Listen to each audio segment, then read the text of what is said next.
Hello everybody. मैं हूं सैयद ताहा कादरी और आप देख रहे हैं केम्प्टी टॉक्स। आज का विषय भी जीएस के हिसाब से या जनरल नॉलेज के हिसाब से कह लीजिए, या एक आजकल का जो एक्सप्लोराइजेशन हो रहा है कि भाई हर चीज़ें एक्सप्लोर हो रही हैं, उस हिसाब से कह लीजिए तो बहुत अच्छा टॉपिक है। लेटेस्ट न्यूज़ है कुछ दिन पहले की कि अभी टर्की, तुर्की हिंदी में बोला जाता है, टर्की इंग्लिश में बोला जाता है। टर्की एक कंट्री है जो ब्लैक सी के पास है। ब्लैक सी से उसका जो है कोस्टल एरिया मिलता है। और भी कंट्रीज़ हैं ब्लैक सी के पास, जैसे यूक्रेन है, बल्गेरिया है, ये सब कंट्रीज़ भी हैं। तो ब्लैक सी के पास एक कंट्री है और मेडिटेरियन सी और ब्लैक सी के बीच में ये हमारी कंट्री पड़ती है, जिसे हम टर्की कह रहे हैं। कुछ दिन पहले ग्रीस से लेके कुछ मतभेद हुआ था टर्की का। मैं उस टॉपिक पर बात नहीं करूँगा, पर वो जो मतभेद था वो मेडिटेरियन सी से रिलेटेड था। बट आज जिस टॉपिक को मैं लेकर आया हूँ वो ब्लैक सी से रिलेटेड है, क्योंकि आपको पता है, हमको पता है, नहीं पता है तो मैं बता देता हूँ कि तुर्की को, यानी तुर्की को अभी लेटेस्ट कुछ दिन पहले gas deposit, natural gas deposit मिला है। कहाँ पर मिला है? ब्लैक सी में। ब्लैक सी में कहाँ पर मिला है? पूरे ब्लैक सी में नहीं, उस एरिया में, जिस एरिया में ब्लैक सी के जितने पानी पर, ब्लैक सी के जितने एरिए पर टर्की कंट्री का अधिकार है। यानी ब्लैक सी में अधिकार क्षेत्र बटा हुआ है कि भाई ये यूक्रेन का पार्ट है, ये ब्लैक सी यूक्रेन का है, इतना पार्ट ब्लैक सी का, ये जो है बल्गेरिया का है, ये जो है टर्की का है, ये रशिया का है। इस तरह से कर करके ये बटा हुआ है। रशिया, यूक्रेन, बल्गेरिया, टर्की, ये सब अपना कोस्टल एरिया शेयर करते हैं ब्लैक सी के साथ। अब सवाल ये उठता है, ये जो गैस, नेचुरल गैस मिली है टर्की को, ये कितनी है? बताया जा रहा है कि ये 320 बिलियन क्यूबिक मीटर है। यानी इतनी है कि इस गैस से अगले 6, 7, 8 या 10 सालों तक टर्की फाइनेंशियली इंडिपेंडेंट होकर, बिल्कुल इंडिपेंडेंट होकर नेचुरल गैस के मामले में अपने कंट्री को नेचुरल गैस प्रोवाइड कर सकता है। और साथ ही साथ उसकी उसकी जो डिपेंडेंसी है, पॉलिटिकल डिप्लोमेसी है या डिपेंडेंसी कह लीजिए, वो ख़त्म हो जाएगी। यानी दूसरे कंट्रीज़ के साथ ये रास्ता, ये मामला ख़त्म हो जाएगा कि वो गैस के लिए, नेचुरल गैस के लिए ईरान पे डिपेंड हो या रशिया जैसे कंट्रीज़ पर डिपेंड हो।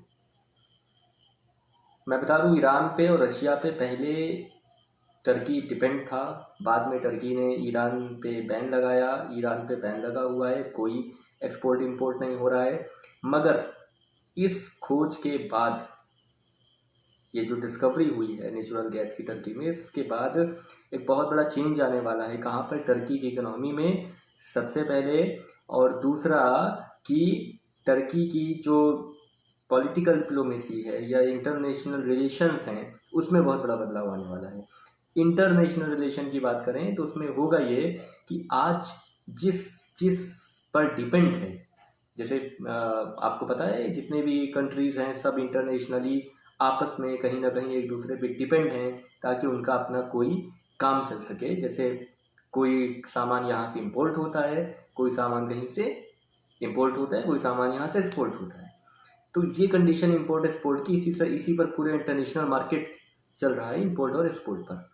तो काफ़ी चीज़ें इंपोर्ट होती हैं, काफ़ी चीज़ें एक्सपोर्ट होती हैं। तो टर्की जो है वो अभी तक रशिया से और ईरान वगैरह से ले रहा था नेचुरल गैस की सप्लाई। बट इतना बड़ा ख़जाना मिलने के बाद, जिससे टर्की जैसा कंट्री 8-10 सालों तक फ्री होकर, इंडिपेंडेंट होकर पूरे के पूरे कंट्री को इंडिपेंडेंटली गैस प्रोवाइड कर सकता है अपने दम पर, बिना किसी रिस्ट्रिक्शन के, बिना किसी बात के, बिना किसी प्रॉब्लम के। अब आप सोच सकते हैं कि 320 बिलियन क्यूबिक मीटर बहुत ज़्यादा होता है। अगर हम इंडिया से इसकी बात करें तो इंडिया का जो एक एजप्शन रहता है, या आप कह लीजिए जो एक टारगेट लेके चलता है इंडिया, कितना नेचुरल गैस वो ख़त्म कर पाएगा, तो उसके करीब करीब बहुत ज़्यादा टाइम्स, 320 बहुत ज़्यादा टाइम्स हो जाएगा उसके। यानी कि आप मान के चलिए कि 60 बिलियन के आसपास हमारा जो है ये नेचुरल गैस का कंजप्शन है। इस हिसाब से आप देखिए कितना बढ़ जाएगा। साथ ही साथ एक और चेंज आएगा कि जो इंडिपेंडेंसी है तुर्की कंट्री की वो तो बढ़ी जाएगी इंटरनेशनल रिलेशन के हिसाब से, थोड़ा इंडिपेंडेंट फील करेगा, इंडिपेंडेंट हो भी जाएगा। इससे वहाँ की इकोनॉमी पे काफ़ी अच्छा असर पड़ेगा। अभी से कहा जा रहा है, ये पड़ेगा कि वहाँ की जो इकोनॉमी है, लीरा वहाँ की इकोनॉमी है, यानी वहाँ का पैसा है लीरा, उस लीरा का जो डॉलर के मुकाबले या इंडियन रुपीस के मुकाबले जो उसका इस वक्त वैल्यू है, वो इकोनॉमिक वैल्यू उसकी बढ़ जाएगी। 1% 2% ज़रूर बढ़ेगी, बट बढ़ेगी। यहाँ का इंडिया का 10 रुपये तुर्की के 1 लीरा के बराबर है। तो आप अब ये 1 लीरा जो है ये बढ़कर 2-3 लीरा हो जाएगा, ये कहा जा रहा है। तो ऐसा देखा भी गया है कि इंडिया से जब कोई कहीं अगर वैकेशन पर जाता है, हॉलीडे वैकेशंस पर कहीं ऐसी जगह घूमने टहलने के लिए, तो टर्की जाना पसंद करता है। इकोनॉमी भी उसके पीछे बहुत बड़ी वजह है। तो इकोनॉमी पे जो असर पड़ा वो तो अपनी जगह है, दैट इज़ कम्प्लीटली डिफरेंट। साथ ही साथ डॉलर के मुकाबले देखा जा रहा है, तो डॉलर के मुकाबले भी अगर डॉलर में कंपेयर किया जाए 320 बिलियन क्यूबिक मीटर गैस को, नेचुरल गैस को, तो ये लगभग पड़ता है 60 और $65 के अराउंड, मतलब 60-65 मिलियन डॉलर के हिसाब से इसका रेट जो है वो एक्सचेंज होता है। तो आप समझ रहे होंगे कि किस तरह से कितना बड़ा चेंज आता है जब एक कंट्री को उसी के अधिकार क्षेत्र में कोई ऐसी नेचुरल प्रोडक्ट, नेचुरल चीज़ मिल जाती है, नेचुरल डिपॉजिट मिल जाता है ना। क्योंकि देखिए नेचुरल डिपॉजिट की दुनिया में कमी है, इतनी कमी है कि हर नेचुरल डिपॉजिट को बचाने की बात हो रही है। यूएन से लेकर छोटे छोटे ऑर्गेनाइजेशंस तक इसकी पहल कर रहे हैं कि किस तरह से इसको बचा के कंज्यूम करके इस तरह से कंज्यूम किया जाए कि सस्टेनेबल गोल डेवलप किया जा रहा है। सस्टेनेबल डेवलपमेंट के पीछे इंसान और सरकारें लगी हुई हैं। तो ये नेचुरल गैसेस जो भी हैं, जैसी भी हैं, ये अपने आप में एक बहुत बड़ा ख़जाना है टर्की के लिए, इसमें कोई शक नहीं। बिना डिस्प्यूट के अपनी ही लैंड में, अपनी ही अधिकार क्षेत्र में, ब्लैक सी वाटर में जहाँ उसका अधिकार है वहीं पर उसको मिला है।